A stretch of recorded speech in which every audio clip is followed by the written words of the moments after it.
Paz e graça para você ligado nessa emissora. Começamos agora o seu programa de reflexão, entrevistas e debates. Hoje, você já sabe, no formato diferente, aquele formato com tempo definido para as perguntas ou para as respostas e comentários. E o tema que os nossos debatedores irão discutir tem a ver com o fim dos tempos. Nós sabemos, pela palavra de Deus, que todo ser humano há de comparecer ante o Senhor para dar conta dos seus atos, dos seus feitos. A Bíblia até fala de um julgamento que vai ser diante de um trono branco, da presença do qual fugiram a terra e o céu. Não se achou lugar para eles. Está lá em Apocalipse capítulo 20. Nós tradicionalmente chamamos esse julgamento de juízo final, né? Até porque depois do juízo final, depois desse tribunal, vem aquilo que nós poderíamos chamar de estado eterno. Os ímpios ou condenados serão lançados eternamente no lago que arde com fogo e enxofre, a saber, a segunda morte, e os salvos, aqueles que têm os nomes inscritos no livro da vida, ingressarão na nova Jerusalém que desce do céu ataviada como noiva para o seu esposo. É assim que o Apocalipse descreve o fim de tudo que a gente conhece como a nossa história. A discussão que nós vamos ter hoje tem a ver com a quantidade de julgamentos que precede o estado eterno. Ou seja, antes de o ímpio ser lançado no lago que arde com fogo e enxofre, ou o justo ingressar na Nova Jerusalém, por quantos sinais celestes o ser humano há de passar? Talvez nem todos, mas pelo menos algum ser humano passará. O juízo final é garantido, esse não tem discussão. Além do juízo final, haverá outros tribunais celestes aos quais nós nos reportaremos? Alguns falam no tribunal de Cristo, reservado apenas para os salvos. Outros falam no julgamento das nações, que antecede e regula o ingresso no reino milenar de Jesus a partir de Jerusalém aqui no mundo. Há outros tribunais, há outros julgamentos. Estes que eu acabei de mencionar são distintos do juízo final ou é tudo a mesma coisa? Enfim, é esse o tema do programa que nós vamos começar agora. Está no ar o Vejam Só.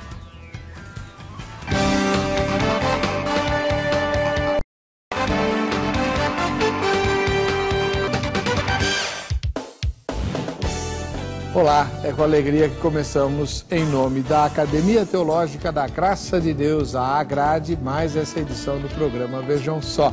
Tem presente legal para você que participar para concorrer.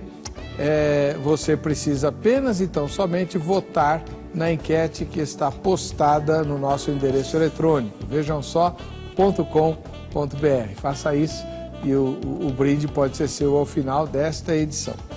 Os debatedores de hoje são o pastor José Carlos de Lima, da Igreja Novo Israel. Faz tempo que ele não vem, hoje ele voltou. Pastor José Carlos, paz e graça, tudo bem com o senhor? Amém, graças a Deus. Prazer mais uma vez estar aqui. Prazer estar de frente com o Dr. José Hildo e o prezado Cocarelli mais uma vez, né? Depois de um longo tempo, né? Não tem pouco que o senhor não vem, né? A saúde pediu para correr atrás dela um pouquinho, né? Se recuperar, e nós tivemos um transplante, né? E aí nós estamos agora no 8º mês desse transplante e já estamos então voltando às atividades. Se bem que são quase 7 seminários para dar aula e a gente fica muito apertado realmente, né? Difícil, né? É difícil. Onde fica a Igreja Novo Israel? A Igreja Novo Israel, ali em São Roque, está na rua Paraná, 198, na pessoa do pastor Melk e da pastora Patrícia.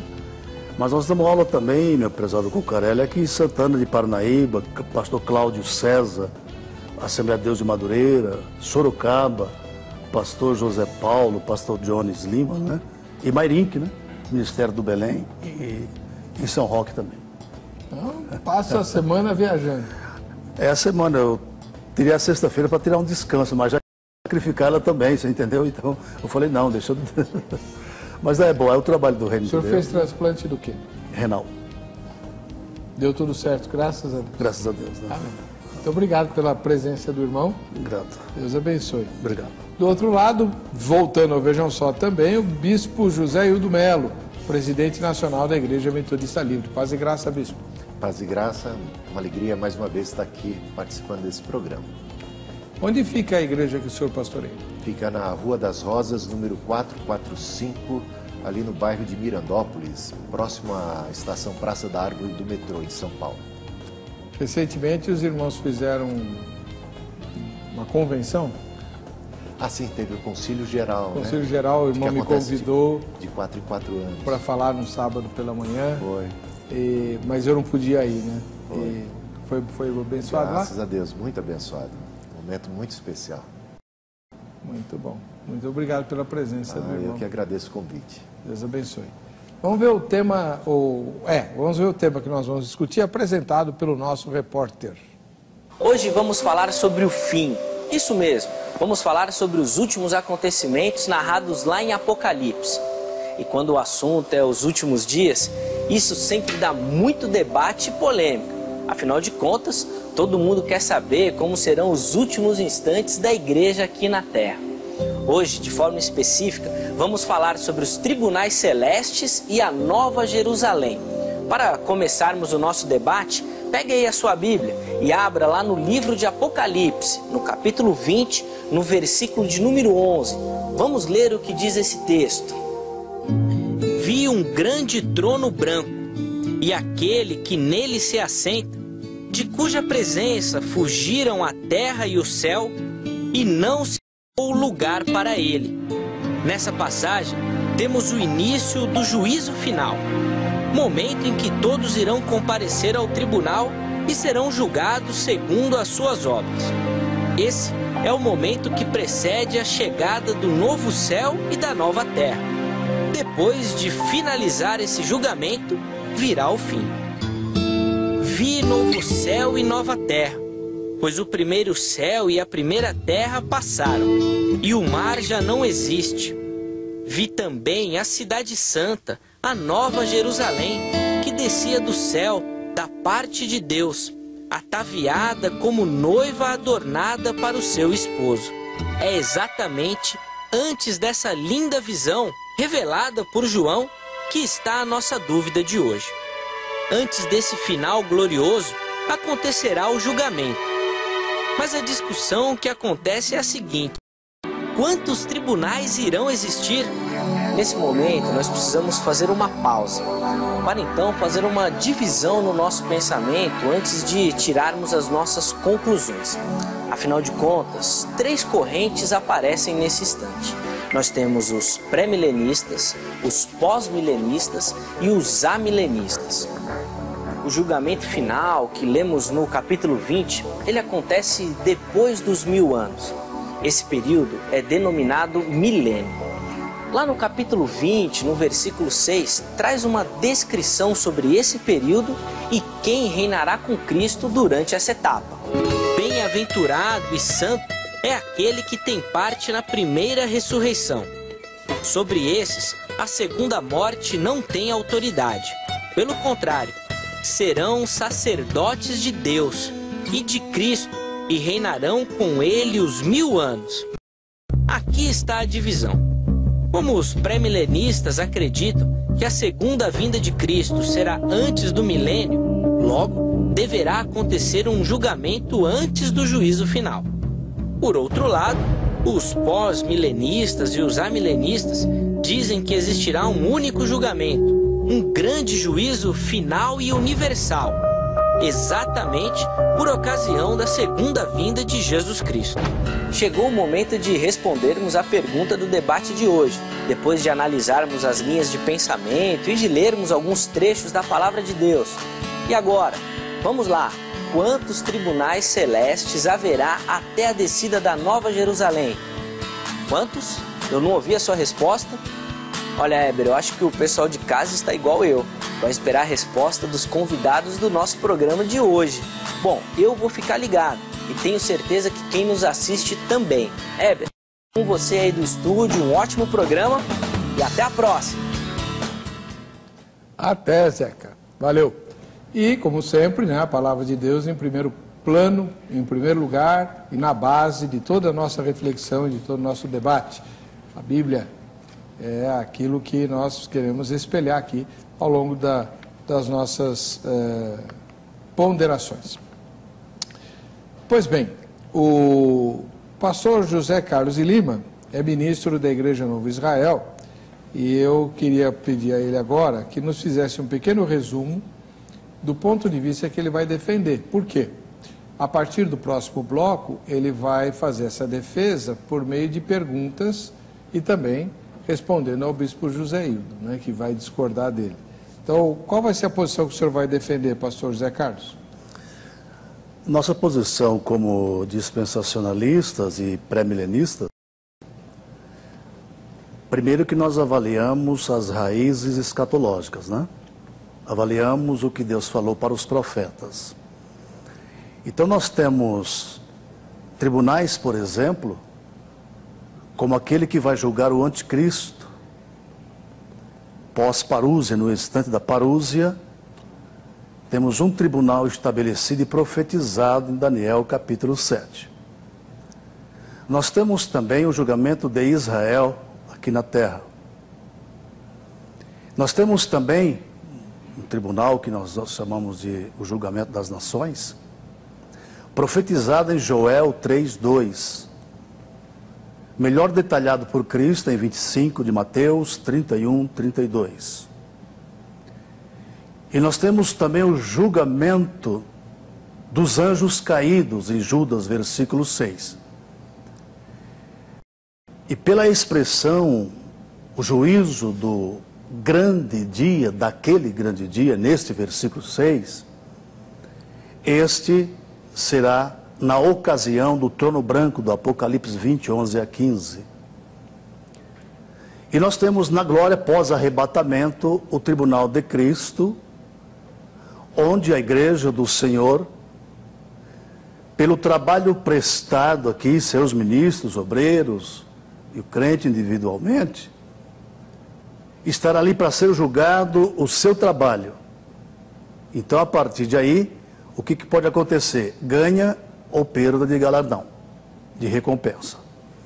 Então, nosso ponto de vista, como dispensacionalista, pré-milenista, é justamente aí, começando pelas raízes proféticas, concretizando as mesmas no Novo Testamento, buscando na palavra de Cristo e dos apóstolos e na consumação, no Apocalipse. Então, é por aí que nós começamos o nosso trabalho e o que nós vamos defender. E nesse caso, pastor, dá para dizer o número de tribunais? 3 tribunais com uma observação: o julgamento dos anjos caídos. Então, não, tirando os anjos, os homens só. Muito bem. O juízo final... Nós vamos trabalhar pela ordem. Primeiramente, pós-arrebatamento da igreja no Tribunal de Cristo. Tribunal de Cristo. Depois, na parúzia, nós temos então o julgamento das nações, precedido pelo julgamento do anticristo, depois das nações e depois de Israel, simultaneamente. Então, o julgamento das nações é diferente do julgamento de Israel? Do julgamento de Israel. Então, diferente. São três e mais o juízo final. Só que nós temos aí um tribunal para 3 julgamentos. E nós temos o juízo final do Apocalipse 20. É sobre esse aí que nós vamos detalhar melhor no decorrer do tribunal para 3 julgamentos? Não entendi. Isso. Primeiramente, o anticristo, profetizado Daniel 7, 8, 9 e 10. Tá? Ele vai ser julgado separado? Separadamente. Aí o julgamento das nações é separado também. E o de Israel também é separado também. Tá. E mais o juízo final? E mais o juízo final, são 3 no total. Eu contei 4. Não. Você vai saber quando nós, tá bom. Nós vamos entrar em detalhes depois. Né? Tá legal. 4 não, e tem lá no céu, 5. Vamos fazer o seguinte, vamos contar réus, certo? Muito bem. Então, se a gente contar os réus, você tem réus, usando um termo ruim, porque no Tribunal de Cristo não tem réu, certo? Correto. Mas você vai lá ser avaliado, então tá, é 1. Aí você tem como réu o anticristo e o falso profeta, 2, né? São dois réus, os crentes e os elementos da trindade satânica. Depois você tem as nações como réis. você tem Israel como réu, 4, e aí você tem todos os seres humanos no juízo final, como réus, 5. Para julgar das nações, o anticristo e Israel, onde estará esse tribunal? Onde ele se dará? Não estou perguntando o local, nem os juízes, mas a quantidade de julgamentos diferentes. Se os acusados são diferentes, o julgamento é diferente. Obviamente. Certo? Obviamente. Então, pelo menos 5. Bispo José Hildo, o senhor acredita em mais de 5 ou menos de 5? Menos de 5, bem menos que isso. Por quê? Em apenas 1. Porque o ensino claro da Bíblia, desde o Antigo Testamento, passando pelos Evangelhos, na boca de Cristo e dos apóstolos, é muito simples. Existe apenas uma única ressurreição geral de todos, uma ressurreição universal de salvos e perdidos para o juízo final. E eu vou citar, aqui eu vou deixar mais a Bíblia falar, né, do que eu mesmo nesse caso, para mostrar como a Bíblia ensina isso de maneira muito coerente e clara. Começando pelo Antigo Testamento, em Daniel capítulo 12, versículo 2, que diz assim: E muitos dos que dormem no pó da terra ressuscitarão, uns para a vida eterna e outros para a vergonha e desprezo eterno. Isaías 66, versículos 15 e 16 diz assim: Vejam, o Senhor virá num fogo, e seus carros são como um turbilhão. Transformará em fúria a sua ira, e em labaredas de fogo a sua repreensão. Pois com fogo e com a espada o Senhor executará julgamento sobre todos os homens. Aí vamos para o Novo Testamento, Jesus. Olha só como Jesus é tão claro sobre isso. Eu não vejo como podemos chegar à conclusão diferente. Veja, capítulo 5 de João, versículos 28 e 29. Não fiquem admirados com isto, pois está chegando a hora em que todos os que estiverem nos túmulos ouvirão a sua voz e sairão. Os que fizeram o bem ressuscitarão para a vida, e os que fizeram o mal ressuscitarão para serem condenados. Mateus 16, 27. Porque o Filho do Homem virá na glória de seu Pai com seus anjos, e então dará a cada um segundo as suas obras. Hebreus 9, 27. E como aos homens está ordenado morrerem uma só vez, vindo depois disso o juízo e não o milênio. Veja, 1 Coríntios 15, 23. Cada um, porém, na sua ordem. Cristo, as primícias, depois os que são de Cristo, a vinda. Então virá o fim, quando ele entregar o reino a Deus. E quando houver destruído todo domínio e toda autoridade e todo poder. Portanto, aí já tem o juízo sobre todo o mal. 2 Tessalonicenses 1, 7. E a vós que sois atribulados, alívio juntamente conosco, quando do céu se manifestar o Senhor Jesus com os anjos do seu poder em chama de fogo, e tomar vinganças dos que não conhecem a Deus e dos que não conhecem a Deus e não obedecem ao Evangelho de nosso Senhor Jesus, os quais sofrerão castigo e a perdição eterna, banidos da face do Senhor e da glória do seu poder. Está, mais uma vez aqui, o apóstolo Paulo atrelando, conectando a segunda vinda de Cristo com o imediato juízo, consequente juízo que vem. Eu poderia citar mais versículos, vou citar só mais. Judas 1, 14 e 15. Eis que é vindo o Senhor com milhares de seus santos, para fazer juízo contra todos e condenar dentre eles todos os ímpios, por todas as suas obras de impiedade, que impiamente cometeram, e por todas as duras palavras que ímpios pecadores disseram contra ele. E por fim, 2 Pedro 3, 10, diz assim: o dia do Senhor, porém, virá como ladrão. Ele está falando exatamente sobre a segunda vinda de Cristo. Ele está respondendo uma pergunta sobre por que a segunda vinda de Cristo ainda não aconteceu. E ele chama a segunda vinda de Cristo do dia do Senhor. O dia do Senhor virá como ladrão. Os céus desaparecerão como um grande estrondo, e os elementos serão desfeitos pelo calor, e a terra e tudo que nela há será desnudada. Visto que tudo será assim, desfeito, que tipo de pessoas é necessário que vocês sejam? Vivam de maneira santa e piedosa, esperando o dia de Deus e apressando a sua vinda. Naquele dia, os céus serão desfeitos pelo fogo. Você vai para Apocalipse capítulo 1, escreve o grande trono branco e diz que no dia desse juízo o céu é desfeito. Portanto, no dia da segunda vinda de Cristo, segundo as palavras de Paulo, segundo as palavras de Pedro, é desfeito o céu. Passa o céu como um grande estrondo. Portanto, a segunda vinda de Cristo desencadeia esses elementos, como nas palavras de Jesus, Mateus capítulo 24, né? Quando ele aparece, os elementos do céu são abalados. E a gente teria Mateus capítulo 25, quando fala sobre, a partir do versículo 31, quando fala sobre aquele juízo das nações, todas as nações são reunidas, e ali não é julgada as nações, são julgados os indivíduos, membros e componentes dessas nações, todos ali estão, e são separados bodes de ovelhas, e são chamados ali as ovelhas de malditos, os bodes de malditos e as ovelhas de justos, e eles recebem, sabe o quê? O destino eterno. A vida eterna para uns e a condenação eterna para outros. Portanto, o final desencadeado pela segunda vinda de Cristo, de maneira tão clara, mas potente, escancarada, que não deixa margem para dúvida. Só tem dúvida quem quer ter dúvida, porque é muito texto, é muito claro e é muito coerente. Um único julgamento. Um único julgamento seguido de uma única ressurreição, que é geral de todos. Tá bom. E o destino eterno, novos céus e nova terra. Vamos lá. A gente já estourou o tempo do bloco. Vamos pôr você rapidinho aqui para responder a nossa enquete, né?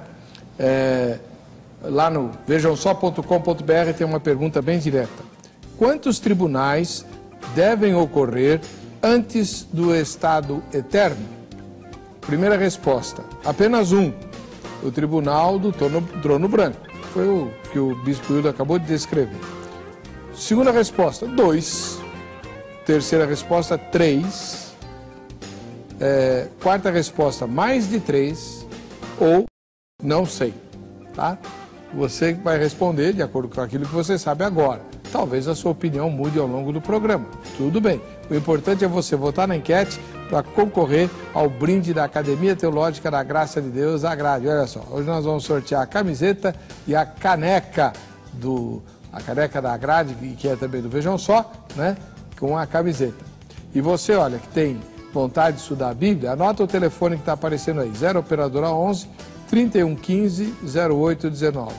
011 3115 0819. Amanhã, no horário comercial, você liga para a Grade, pede o endereço da unidade mais próxima da sua casa, vai lá assistir uma aula sem compromisso, você vê como é que o curso bíblico funciona e você vai se transformar num aluno ou numa aluna da Academia Teológica da Graça de Deus, a Grade. Conversa com o pessoal da Grade amanhã e pega as informações direitinho, tá bom?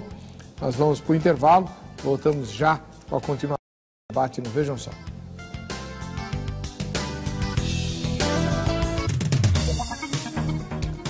Muito bem, voltando com o programa Vejam Só, a Bíblia sempre em primeiro plano, sempre em primeiro lugar. Amém, glória a Deus, essas tomadas são muito legais, né? E nos lembram que a nossa reflexão depende da revelação das Escrituras Sagradas. É por isso que nós hoje vamos premiar o irmão João Martins. Ele mora em Duartina, São Paulo, né? E ele foi quem sugeriu o tema de hoje, vai ganhar esse brinde aqui, ó, a Jornada de Israel, com comentários sobre o Antigo Testamento, né? À luz da aliança de Deus com o povo descendente de Abraão. Está aqui, ó, da editora Zion, nós estamos mandando para você de presente da graça para você por ter sugerido o tema. Quem quiser ganhar presentes assim, faça o que fez o João Martins, lá de Duartina. Ele entrou na internet, você pode usar o facebook.com/programa Vejam Só, ou você pode usar o Twitter, @programa Vejam Só, ou você pode também usar o site do programa, vejamsó.com.br, tem um campo lá, sugestão de temas, clicou ali, abriu o formulário, preencheu, pronto, tá? Sua sugestão está enviada. Bem, vamos começar com o Bispo José Hildo Melo, presidente nacional da Igreja Metodista Livre, ele é o mais velho dos debatedores, né? Então ele vai fazer a primeira pergunta ao irmão pastor José Carlos de Lima, ministro da Igreja Novo Israel. Caro pastor José Carlos, diante daqueles textos que eu citei, mencionei no primeiro bloco, eu concluo que aqueles textos estão claramente ensinando, como os de Daniel, Isaías, Jesus, Paulo, Pedro, estão ensinando que haverá apenas uma ressurreição geral de todos e seguida imediatamente pelo juízo final. E só relembrando esse texto de Jesus, né? Não fiquem admirados, está em João 5, 28 e 29, não fiquem admirados com isto, pois está chegando a hora em que todos, aquele momento em que todos ouvirão, né? Todos os que estiverem no túmulo ouvirão a sua voz e sairão, e os que fizeram bem ressuscitarão para a vida, e os que fizeram mal ressuscitarão para serem condenados. Diante de tanta clareza nas palavras de Jesus e dos demais textos citados, como é que você pode concluir diferente? Como é que você pode pensar em termos de tantos juízos como você colocou no primeiro bloco? 3 minutos, pastor. Primeiramente, buscando nas raízes proféticas, nós temos, quando Daniel trata do anticristo, no capítulo 7 do livro dele, o chifre pequeno, no versículo 8, o qual se levanta depois dos 10. No versículo 9 ele diz assim, e foram postos uns tronos, no plural. Versículo 9. Ele fala desses tronos, e fala de um ancião de dias que se assentou sobre um dos tronos. No versículo de número 10, no final do versículo, diz assim, e assentou-se o juízo. Contexto imediato, julgar o elemento do versículo 8, chamado chifre pequeno. No versículo 21 está escrito que esse elemento, o chifre pequeno, fez guerra aos santos do Altíssimo e os venceu. No versículo 22, o ancião de dias faz justiça aos santos do Altíssimo e aí eles entram no reino. Julgamento do anticristo antes do milênio. No versículo 26, o tribunal que se assenta lá no versículo 9, esse tribunal, diz assim, assentou-se o tribunal para o desfazer e o destruir. No versículo 27, e os santos do Altíssimo possuirão o reino. Nós temos o tribunal, então, com o cumprimento literal no momento da parousia de Cristo, quando ele encerra a última semana profética de Daniel, no capítulo 9, 27. Ao encerrar aquela semana, com o momento dele descendo com a igreja glorificada, que subiu no arrebatamento. Então ele vem simplesmente no 19, 20 e 21, dizendo que a besta e os exércitos dela foram fazer guerra ao que estava sentado no cavalo branco. Mas a besta foi presa e com ela o falso profeta. Aquela dupla do capítulo 13 do Apocalipse, a primeira e a segunda besta. Aquela que possui 10 chifres e a que possui 2. Ou seja, o líder político mundial que vai se levantar no mundo e o líder religioso que tem 2 chifres, poder político e religioso. Diz a Bíblia, os 2, o termo é justamente isso, os 2 foram lançados vivos no lago de fogo. Ok. Então nós temos profetizado em Daniel 7, o julgamento do chifre pequeno, que no contexto amplo das Escrituras, a visão vista por Daniel em qualquer texto é uma visão apotelesmática. Ele não esmiuça aquilo que o Novo Testamento depois vai nos dar em clareza. O tempo do Senhor está acabando. Muito bem. Essa mesma expressão, e vi tronos, Apocalipse 20, verso 4, antes da implantação do milênio. Vi tronos, mortos, e também o verso seguinte, mas os outros mortos não ressuscitaram. Ou seja, a ressurreição que houve para os mártires da tribulação está no verso 4. E no verso 5, os outros mortos não ressuscitaram. Então o que Jesus disse não é simultâneo. Tem uma distância de 1000 anos de uma ressurreição para outra. Obrigado, pastor José Carlos. Bispo, se o senhor precisar, o senhor tem 30 segundos a mais. 3 minutos para o senhor comentar. Baseado lá em Daniel, a gente vê que na conclusão do livro de Daniel, ele escancara o assunto e diz... E muitos dos que dormem no pó da terra ressuscitarão, uns para a vida eterna e outros para a vergonha eterna. Dois grupos ressuscitando ao mesmo tempo. Isso coisa que você nunca vai encontrar na teologia dispensacionalista. Você não tem um momento em que há uma ressurreição ao mesmo tempo, né, de salvos e de perdidos. Isso não se encaixa em nenhuma escatologia dispensacionalista. E é interessante que se vê claramente aqui esse ensino em Daniel. E você vai ver em Jesus, você vai ver nos apóstolos, eles falando de uma ressurreição geral e de juízo final. Você vai para o Apocalipse, é muito interessante que os dispensacionalistas dizem que o Apocalipse foi escrito de maneira cronológica. Se foi escrito de maneira cronológica, por que não consta no Apocalipse esses distintos tribunais, esses distintos juízos? Consta única e tão somente esse tribunal, né, do branco do juízo final. É uma coisa que a gente pode até voltar como pergunta. Por quê? Porque ele está de acordo com o ensino de Jesus Cristo. O Apocalipse não está ensinando nada diferente do que Jesus Cristo ensinou. Vão ressuscitar a voz do Cristo, vão ressuscitar os bons e os maus, os salvos e os perdidos. E eles vão receber e vão ser julgados, cada um vai receber conforme as suas obras. E a gente vê várias expressões, e aí eu já estou até te preparando para uma pergunta que vem, no último dia. E ressuscitarei no último dia, receberão juízo do último dia. E aí se aplica tanto esse juízo para quem é perdido, como para quem é salvo. Eles são ressuscitados e julgados no último dia. Quantos últimos dias existem? A gente poderia colocar. Então, em vez de complicar, é só olhar o claro ensino dos apóstolos. Haverá uma ressurreição, todos vamos comparecer diante do tribunal de Cristo para receber o bem ou o mal que fizemos. Então ali estão todos bons e maus, todos salvos e perdidos. O tribunal de Cristo não é um juízo único e tão somente para os salvos, por ocasião do arrebatamento. Esse não é o ensino claro ali do texto. O ensino é de que haverá um dia de juízo final.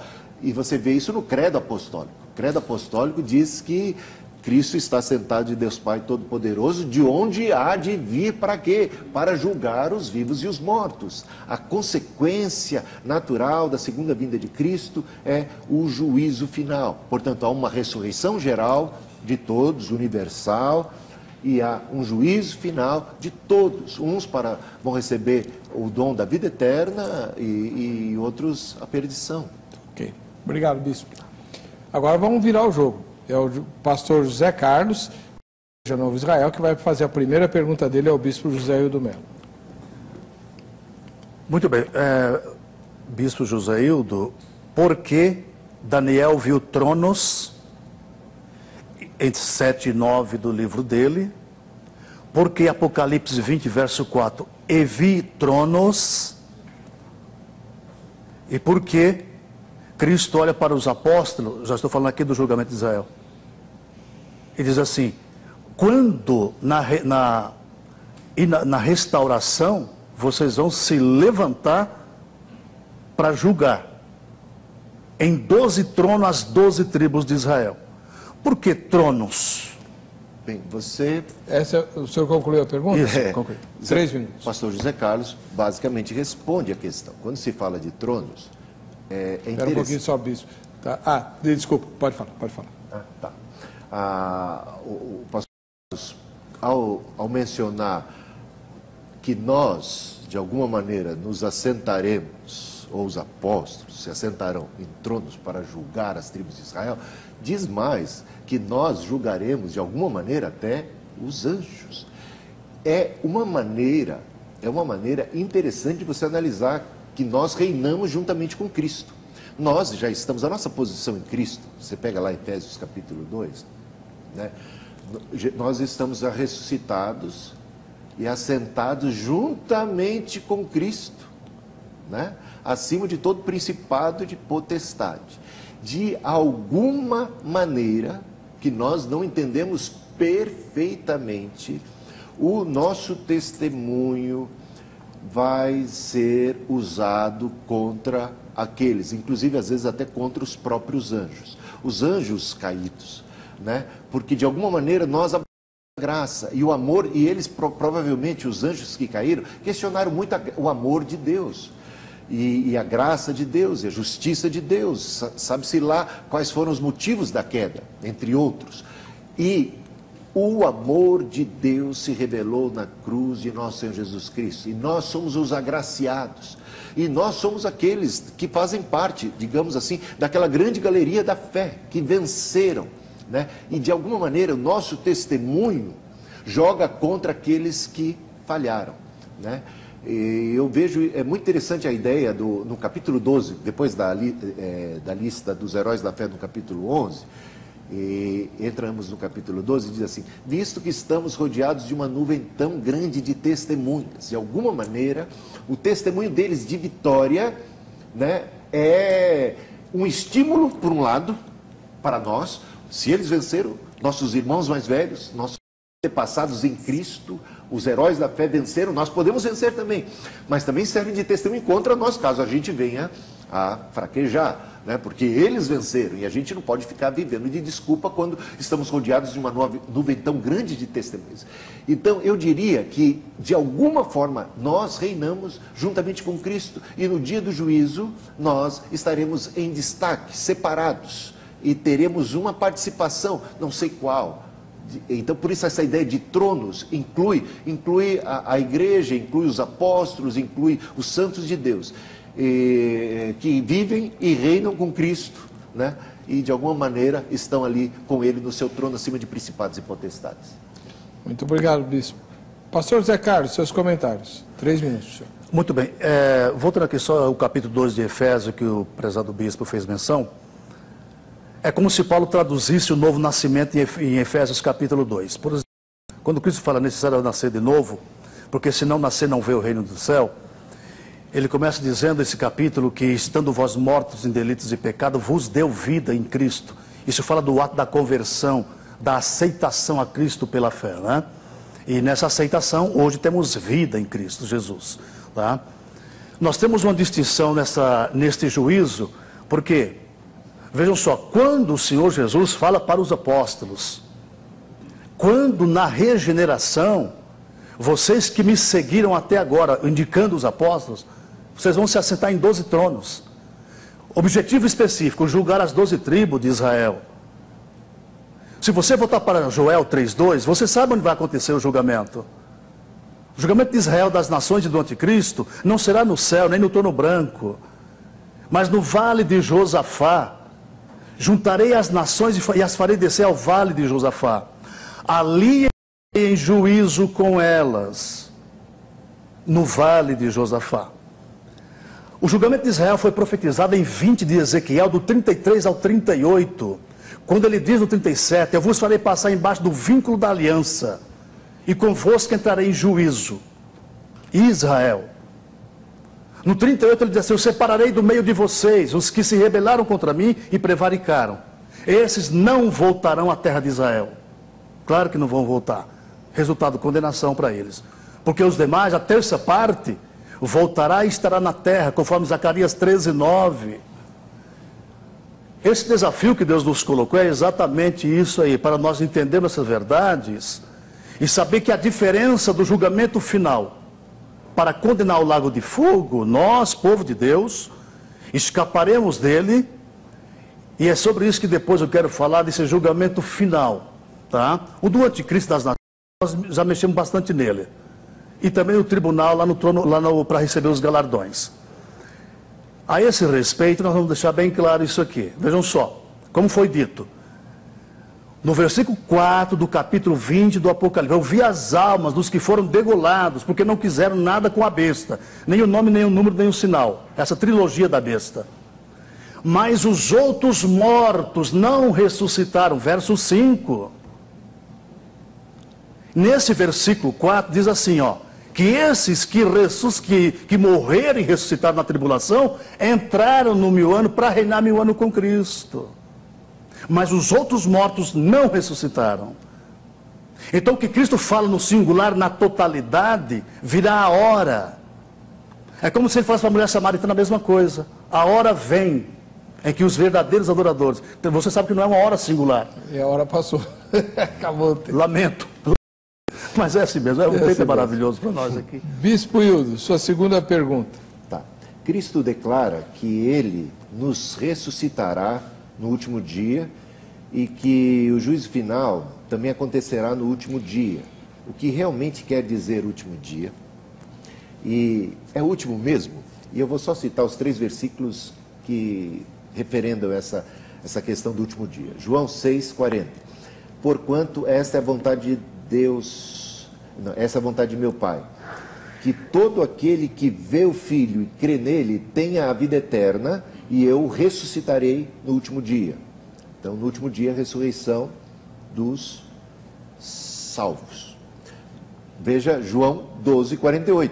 Quem me rejeita e não recebe as minhas palavras, já tem quem o julgue. A palavra que tenho pregado, essa o julgará no último dia.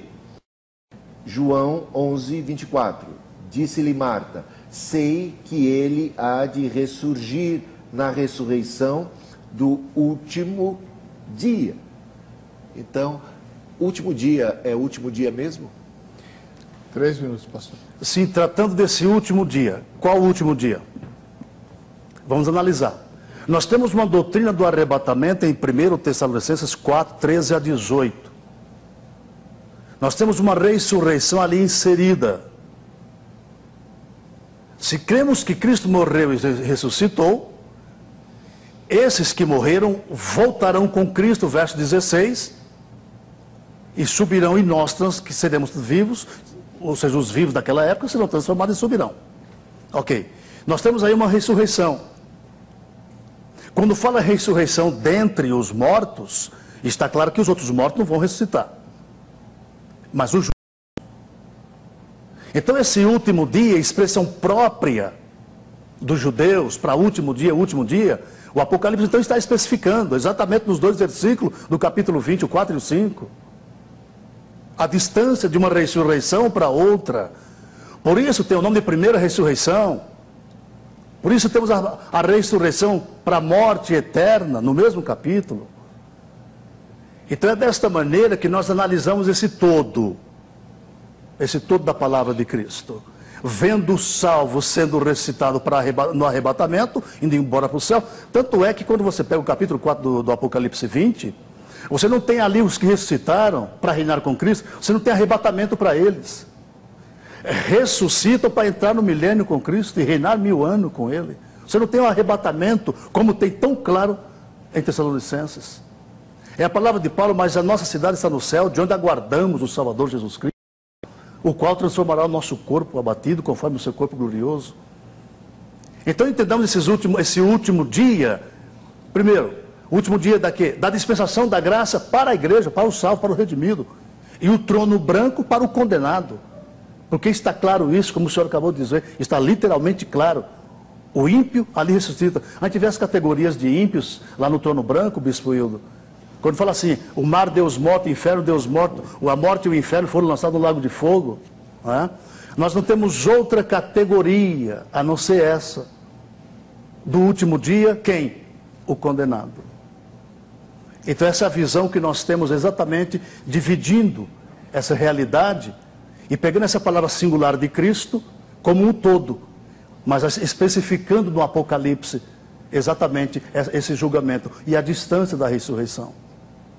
Por isso é que eu te falei que a gente esmiuçando melhor o julgamento de Israel, nós vamos chegar a uma conclusão com muito mais certeza do que essa.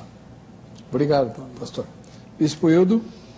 Então, eu vejo que o Senhor Jesus disse para os apóstolos, prometendo para eles que no último dia ele os ressuscitaria, os que crerem, né? Aqui no texto de João 6,40, porquanto esta é a vontade de meu Pai, que todo aquele que vê o Filho e crê nele tenha vida eterna, e eu o ressuscitarei no último dia. Veja, no último dia, não 1000 anos antes do último dia, não 1007 anos antes do último dia. Por quê? Porque do ponto de vista pré-tribulacionista, dispensacionalista, existem algumas ressurreições de justos, salvos, não é? Por exemplo, tem aquela ressurreição que se dá por ocasião do arrebatamento da igreja, que seria para pré-grande tribulação. Depois tem a ressurreição daqueles que se convertem durante a grande tribulação no final. Depois tem a ressurreição por ocasião, né, da segunda vinda de Cristo ali, né? Então a gente vai vendo, a segunda ressurreição de justos. Então já teria dois últimos dias aí, distintos um do outro do ponto de vista pré-tribulacionista. Só que esse último dia de que Jesus fala e repete várias vezes, ele diz é também o último dia, o dia do juízo sobre os impenitentes, sobre todos. É o dia do juízo final. O último dia é descrito por Cristo como aquele evento em que Cristo voltará, os elementos ardendo em fogo, céus serão abalados e haverá ressurreição geral de todos e haverá o juízo final. Só interpretando dessa forma é que você consegue entender que o último dia é de fato o último dia e não entender como querem os dispensacionalistas que quando Jesus disse o último dia, de fato estava querendo dizer 1007 anos antes do último dia ou 1000 anos antes do último dia, com referência à ressurreição de salvos, né? Então, eu vejo a coisa de maneira muito mais simplificada, tão claro, e aí há muita confusão, porque você como dispensacionalista, divide toda a história em unidades quase que estanques, e dá um privilégio para Israel, e coisas assim que realmente a gente não encontra no livro de Apocalipse, não vai encontrar nas palavras de Jesus, não vai encontrar nos ensinos dos apóstolos. E eu vejo o último dia como o último dia, e ponto final, né? E está claro para mim. Tá bom. Muito bem. Nós vamos deixar as outras perguntas para o próximo bloco, mas antes de sair, eu queria fazer uma ponderação com você aí de casa. Muito provavelmente você conhece algum irmão, alguma irmã, ou empresário, né, que queira anunciar ou que possa anunciar em nossa emissora o seu produto, o seu serviço. O nosso público é diferenciado, você sabe disso, né? É um público com alto critério de julgamento, né? Que tem um padrão de conduta bastante ilibado. Eu tenho certeza que aquele que anuncia aqui tem um resultado bastante surpreendente, como muita gente já tem experimentado. Quem quiser informação a respeito, usa o facebook.com/RIT-TV Comercial ou o Instagram, RIT-TV Comercial. Tem gente experimentando e gostando bastante. Olá, estamos de volta com o programa Veja o Sol. Agora é a vez do pastor José Carlos de Lima, da Igreja Novo Israel, fazer a segunda inquirição dele ao bispo José Hildo Melo, da Igreja Metodista Livre. Muito bem. Pastor Hildo, Bispo Hildo, haverá algum caso específico no julgamento de Israel e no julgamento do trono branco? Como o senhor explicar isso à luz da profecia? O senhor entendeu a pergunta? Eu entendi. 3 minutos. Quando você diz que Israel será julgado em alguns textos que você mencionou, no Vale de Josafá, o juízo de Deus contra Israel, nações se reunindo ali, eu vejo isso com um cumprimento mais histórico, tá? Muito mais... são aqueles juízos de Deus que acontecem dentro da história humana. Por exemplo, são como Jesus anunciou a respeito de Israel, sobre Jerusalém, né? Jerusalém, Jerusalém que matas os profetas, apedrejas tantos quantos se são enviados. Quantas vezes eu quis como a galinha ampara seus pintinhos, eu quis proteger, eu quis salvar vocês, mas vocês não reconheceram aquele que trazia paz. Então eis que os teus inimigos te cercarão de trincheira. E ele anuncia mais adiante, falando aos discípulos em particular sobre as edificações do templo, e os discípulos estavam maravilhados lá no finalzinho do capítulo 23, entrando já quase no capítulo 24, e ele diz assim, não vai ficar pedra sobre pedra. E ele no capítulo 23 tinha dito que isso seria como uma sentença a Israel, porque eles encheram a medida dos pais. O cálice da ira transbordou e veio esse juízo sobre aquela geração. Essa geração, disse Jesus, falando a respeito daquela geração de judeus, de alguma maneira responsável pela condenação, por rejeitar o Cristo, o Messias deles, e os seus maiorais, né, religiosos, pela crucificação do Cristo. Então, o sangue de todo inocente, desde o sangue de Abel até o de Zacarias, morto entre o alpendre e o altar, será requerido dessa geração.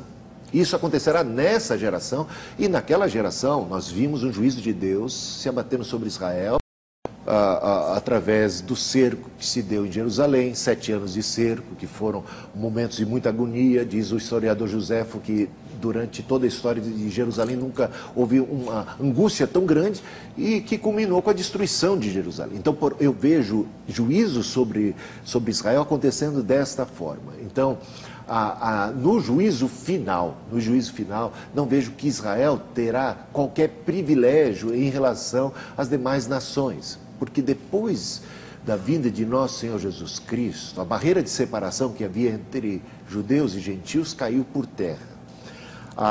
Deus não faz acepção de pessoas. Cristo é o Salvador, o caminho, tanto para judeus como para gentios.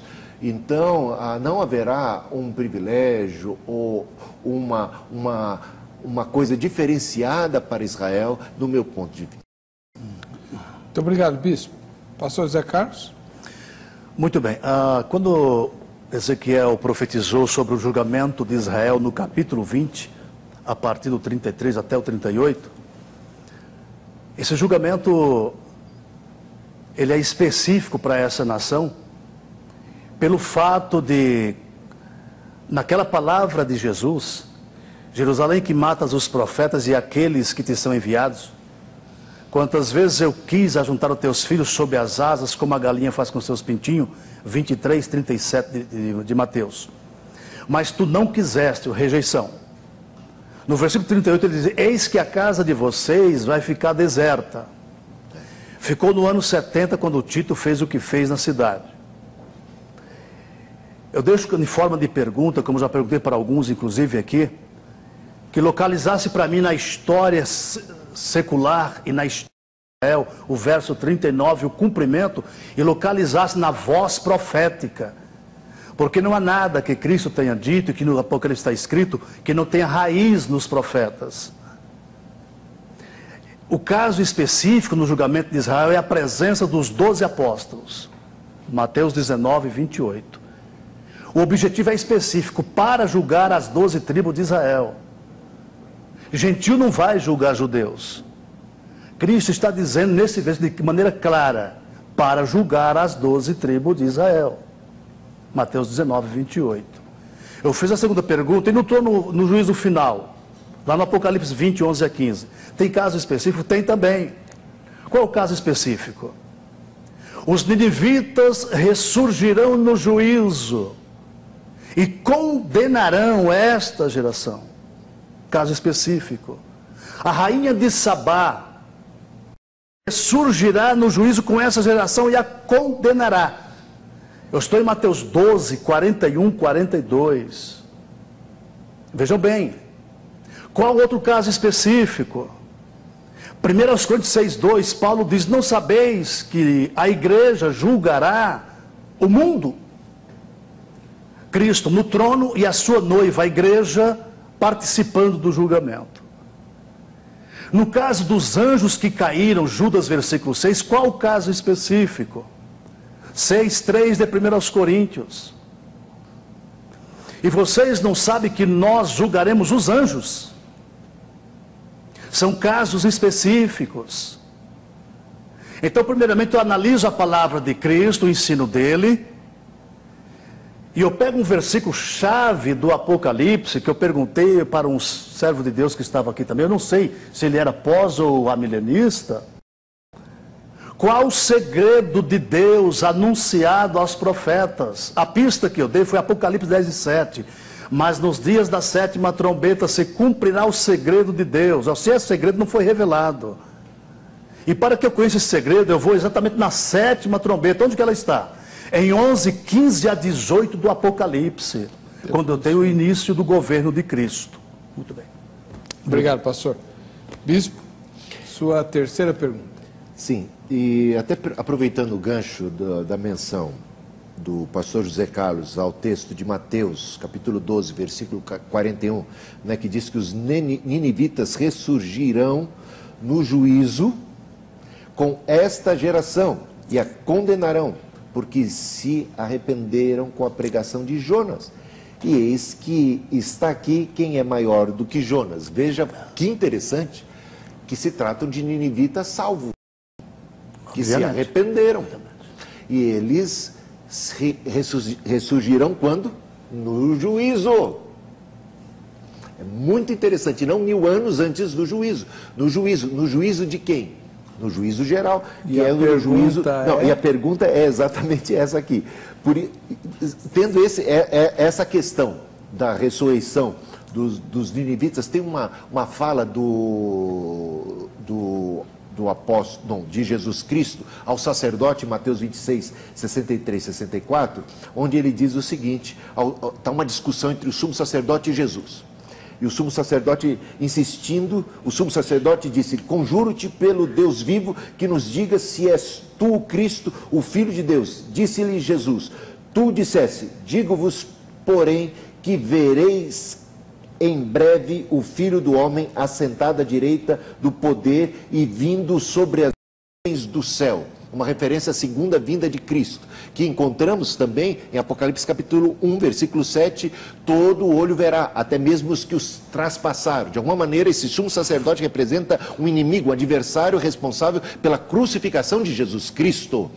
E ele faz parte dos perdidos. Portanto, os perdidos ressuscitarão, segundo as palavras aqui de nosso Senhor Jesus Cristo, incluindo esse sumo sacerdote e aqueles que o traspassaram, no dia da vinda de nosso Senhor Jesus Cristo. Eu pergunto, se é assim, então haverá uma ressurreição geral no dia da segunda vinda de Cristo ou não? 3 minutos. Bom, primeiramente, o senhor se refere à parúzia, né? A vinda dele em pessoa e etc. Conforme no Apocalipse 19, do 11 ao 20, né? Ao 21, aliás. Ali ele vem exatamente destruindo o exército da besta, tá? Para reger as nações com vara de ferro, versículo 15. A igreja participa desse governo dele na terra, como ele prometeu aos profetas, né? No capítulo 2 também do Apocalipse 26, 27, né? Ele tem essa promessa para a igreja. Esta vinda de Cristo, até mesmo que ultrapassou ele com aquela lança na cruz, verão ele. Quem? Os judeus o verão. Os judeus vão ver Cristo, sim. A parúzia não tem segredo nenhum, como tem o arrebatamento. O arrebatamento é um segredo. Cristo é a igreja dele, a noiva dele. Agora, a parúzia não. O planeta Terra verá o Senhor Jesus descer. Verá. Para destruir o exército da besta, o anticristo estabeleceu o julgamento dele, e assim ele começar a prender Satanás, obviamente, e começar o reino do milênio. Então, eis que vem com as nuvens, todo olho verá. O profeta Zacarias antecipou essa visão, 12 e 9 de Zacarias. E quando ele diz isso, no versículo 10 diz assim, ó: e todas as famílias de Israel chorarão à parte. A parúzia de Cristo, o mundo verá, a besta verá, Israel verá, e ali no Zacarias 12 nós temos cada família de Israel à parte chorando, como se chora por um primogênito, 12, 9 de Zacarias, até o último versículo. Em 14, 4 e 5 de Zacarias, essa promessa também faz eco. Quando ele vem no Monte das Oliveiras, e Israel está exatamente, é o verso 39 do capítulo 23 de Mateus, que eu digo, procure na história onde está o versículo 39, não tem. Por quê? Porque não se cumpriu ainda. Porque existe uma palavra profética chamada até que, ou ainda não. Ela indica um tempo limite. Porque desde agora, Israel, eu vos digo que não me vereis mais, até que digas, bendito que vem em nome do Senhor. Zacarias profetizou isso assim como o Salmo 118, verso 24, mas nunca aconteceu na história. Por quê? Porque ainda vai acontecer, a graça ainda permanece. A tribulação não começou ainda, a grande tribulação não começou ainda. O anticristo não foi eleito na Europa ainda. A mistura de ferro e barro não aconteceu ainda. Os pés da estátua não chegaram ainda. Da estátua de Daniel 2,44, do 41 até o 44. Não chegou ainda, vai chegar. Ok. Obrigado, pastor. Seus comentários, bispo. Então, quando Jesus Cristo, em Apocalipse capítulo 1, quando é dito lá que ele vem sobre as nuvens do céu com poder e glória, e todo olho o verá até, veja, todo olho o verá, até os que o traspassaram. Eu percebo que o pastor José Carlos, que como dispensacionalista que gosta de interpretar tudo literalmente, alegoriza nessa hora. E diz que os que o traspassaram é uma alegoria, uma figura de linguagem para judeus, do modo geral, haverá judeus que vão ver e tal, e não literalmente aquele que o traspassou, e não literalmente todo o olho o verá, né? Como está escrito que todo olho verá, até mesmo que os traspassaram. E quando Jesus Cristo diz ao sumo sacerdote, um dos responsáveis pela sua própria crucificação, que ele verá, né, o Filho do Homem vindo sobre as nuvens do céu. Então temos que alegorizar. O sumo sacerdote representa a nação de Israel. Então, como haverá judeus naquele dia, então, quer dizer, não podemos interpretar isso de maneira literal, porque senão isso violenta a doutrina, né, escatológica, dispensacionalista, pré-tribulacionista, pré-milenista. E eu vejo que é muito... Esse texto de Mateus 12, 41, quando fala dos ninivitas ressurgindo no juízo com esta geração, estabelecendo um contraste entre o que os ninivitas, que eram pecadores, bárbaros inclusive, tiveram testemunho de quem? De Jonas, aquele profeta, eu diria até infiel, um profeta meia boca, né, que foi meio a fórceps cumprir a sua missão. Esses ninivitas se converteram ao testemunho desse. Agora, esta geração de judeus que recebeu o testemunho do Cristo e o rejeitou, há um contraste estabelecido. De alguma maneira, aí volta aquele tema, Zé Carlos, desculpa chamar assim com essa intimidade, né, mas que a gente já debateu em outra... somos irmãos em Cristo e amamos, e eu admiro muito o pastor José Carlos no seu conhecimento bíblico, no seu... Quantos versículos... sabe muito bem, às vezes até melhor do que eu, as escrituras sagradas. Ele conhece, ele tem na ponta da língua, e eu acho isso admirável. Eu louvo a Deus por sua vida e pelo seu saber. Mas você precisa, nesse caso, reconhecer com tudo isso que você sabe da Bíblia, que esses ninivitas foram ressuscitados no dia do juízo, e eles julgam Israel. O testemunho dele serve para penalizar aquela geração de israelitas, que em especial recebeu o Cristo e não o acolheu, que foi a mais privilegiada de todas as nações. Foi eles que receberam os profetas desde o Antigo Testamento e fizeram pouco caso, mataram profetas e agora rejeitaram o principal deles. Por isso, um juízo pesado se abateu sobre eles. E essa geração de ninivitas ressuscita no juízo, e nesse juízo julga a Israel com o seu próprio ato de conversão. Seria, mais uma vez, voltando àquele tema. Obrigado, bispo. Pastor Zé Carlos, sua terceira pergunta, provavelmente a última. Bispo, eu falei agora há pouco, de acordo com a profecia, onde se dará o julgamento das nações? Em que local se dará o julgamento das nações? Tá. De acordo com a visão do prezado irmão. Mateus capítulo 25, a partir do versículo 31. Isso. É interessante, então eu acho que é bom a gente até ler e perceber, por exemplo, Mateus 25, vou abrir aqui e ler só o início, para a gente perceber a força, a partir do versículo 31, né? Veja só. Quando vier o Filho do Homem na sua majestade, todos os anjos com ele, então se assentará no trono da sua glória. Existem... 3 minutos para o bispo. Exatamente. Existem 67 menções a trono no Novo Testamento. Todas elas, com exceção de 3, mostram o trono de Deus na glória do céu. As únicas 3 que não falam do trono no céu e que se referem ao trono aqui na terra, se referem ao trono de Satanás aqui na terra ou ao trono da besta.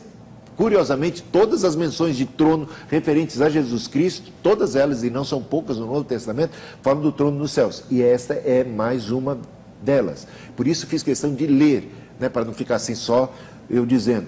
E todas as nações serão reunidas em sua presença. Nessa altura do campeonato já passou céus e terras, porque céus e terras serão abalados por ocasião da segunda vinda de Cristo. Mortos em Cristo são ressuscitados. Há uma reunião nessa dimensão, que eu diria muito mais celeste do que terrestre, nessa altura do campeonato. As palavras de Pedro, né? Por ocasião da segunda vinda de Cristo, os céus e as terras passam pelo fogo estrondoso. E ao contrário do que diz o pensamento pré-milenista ou pré-tribulacionista, principalmente dispensacionalista, a respeito do juízo das nações, quando eles dizem que as nações são julgadas, as nações e não os indivíduos, as nações são julgadas relativo ao tratamento que deram a Israel, eu diria que isto não confere com o ensino que está aqui, porque vai falar claramente, né? Eu vou só citar esse claramente, né? Veja só, versículo 37. Então perguntarão os justos: Senhor, quando foi que te vimos com fome, te demos de comer, ou com sede, te demos de beber? Portanto, os justos são indivíduos. Não está falando, perguntarão às nações, perguntarão às pessoas. Quando se fala das nações, se fala do aglomerado de todos os povos, tribos, línguas e nações diante de Deus para o juízo final. E as recompensas, quer sejam para os malditos, para os que estão à esquerda e que serão punidos, é fogo eterno, preparado para o diabo e seus anjos, o que confere com Apocalipse, capítulo 20, o grande trono branco. E veja, versículo 45, então lhes responderá: em verdade vos digo que sempre que o deixastes de fazer a um destes mais pequeninos, a mim o deixastes de fazer, e irão estes para o castigo eterno. Porém, os justos para o milênio, não, para a vida eterna. Portanto, passou o céu, passou a terra, tem esse juízo das nações que não é diferente do juízo, é só o nome que está sendo dado, mas é o mesmo juízo final, o juízo do grande trono branco, que inaugura a eternidade, a dimensão da eternidade. As recompensas do dia do juízo das nações são as mesmas do dia do juízo do trono branco. Pastor José Carlos, seus comentários. Muito bem. Irmãos, geralmente a profecia, ela lança luz no assunto como este, e o texto de Zacarias, que foi um dos, depois de Daniel, o mais escatológico que eu vejo, nós temos aqui: e acontecerá naquele dia que procurarei destruir todas as nações que vieram contra Israel. No capítulo 14, versículo 2, ele diz o seguinte: porque ajuntarei todas as nações à peleja contra Jerusalém. Depois ele mesmo diz assim no verso 3, o Senhor sairá e pelejará contra essas nações. Quando nós voltamos para Joel 3:2, que ele diz que ajuntará toda a nação, todas as nações que vieram contra Israel, ele diz o seguinte: lá no vale de Josafá isso acontecerá. Aí tem uma pergunta assim: por quê? Qual a razão do Senhor ajuntar as nações no vale de Josafá? Bom, então a resposta é inserida ali no texto: por causa do meu povo Israel, que eles espalharam entre as nações. Verso 3 do capítulo 3 de Joel. Por causa da minha herança. Então nós temos o julgamento específico de Israel profetizado. Primeira profecia. Depois nós voltamos aqui em Zacarias e vimos exatamente como isso acontecerá. O caso específico é como nós já falamos, que acontecerá, como eu disse, com as nações, infelizmente, que tem aquele trato horrível com Israel, passarão por esse julgamento. Mas não significa, na nossa ótica, o final. Por quê? Exatamente por causa do Apocalipse 24 e verso 5. Esses dois versículos. Onde nós temos ali exatamente isso. A separação de ressurreição, tá? E nós temos também o destino eterno posteriormente. Temos a prisão de Satanás por 1000 anos e depois a soltura dele posteriormente. Então, quando nós temos todas essas profecias em conjunto, é que chegamos a esta conclusão que O julgamento de Israel profetizado terá cumprimento literal exatamente pós-julgamento das nações, mas que não é o final. Porque o final, nós temos uma categoria de pessoas, perdidos. Nós não temos ali, por exemplo, os meus pequeninos irmãos, de Mateus 25, 32 ao 46. Nós temos bodes, ovelhas e meus pequeninos irmãos. 3 categorias de pessoas. E no final nós temos uma categoria, os perdidos, os quais serão condenados ao lago de fogo. Obrigado, pastor. Nós estamos chegando ao final do programa, mas nós temos 2 perguntas que foram dadas. Vocês têm 1 minuto só para responder, começando com o bispo. 1 minuto só para cada um. Solta a primeira pergunta. Os cristãos e os ímpios serão julgados separadamente? Bispo Hildo. Bom, eu já respondi essa questão. Não serão julgados separadamente. Serão julgados no dia do juízo final e como Jesus Cristo descreveu em Mateus capítulo 25. Naquele mesmo dia estarão diante deles todos, ovelhas e cabritos. Uns serão enviados para a direita e outros enviados para a esquerda. E o Senhor julgará e retribuirá a cada um de maneira apropriada. E receberão ali o destino, né? A condenação para os perdidos e a salvação eterna para os benditos. Portanto, isso se dá segundo a própria descrição de Cristo, por ocasião da segunda vinda dele, se estabelece esse juízo, que é juízo final sobre todos, e ali a separação. Obrigado, bispo. 1 minuto para o senhor, pastor José Carlos. Nós separamos o julgamento das nações, porque, como falamos, pelo momento da parousia de Cristo, quando ele encerra a guerra do Armagedon, né, e governa as nações com vara de ferro. Versículo 15 do capítulo 19 do Apocalipse. Tendo 3 categorias de pessoas, né, bodes, ovelhas e meus pequeninos irmãos, nós temos aí então um julgamento especial, que antecipa o final, que tem uma só categoria de pessoas, os perdidos para o lago de fogo. Por essa razão, nós separamos esse julgamento.